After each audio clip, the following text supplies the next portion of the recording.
নমস্কার, কৃষ্ণা ইউটিউব চ্যানেলে আপনাদের সকলকে স্বাগত। আমি এই মুহূর্তে বেনারসে আছি। বেনারসে গঙ্গায় এসছি আরতি দেখতে। আজকে সকালবেলায় আমরা বেনারস নেমেছি।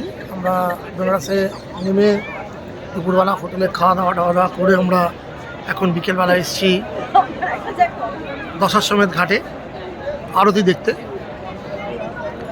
প্রচুর ভিড় এখানে লোকজনের। এই মুহূর্তে আপনি আপনাদের একটু দেখানোর চেষ্টা করব যে কত লোক এখানে আছে। এই মুহূর্তে আমার সঙ্গে আমার মেয়ে, আমার দাদা এবং আমার ওয়াইফ আছে। একটু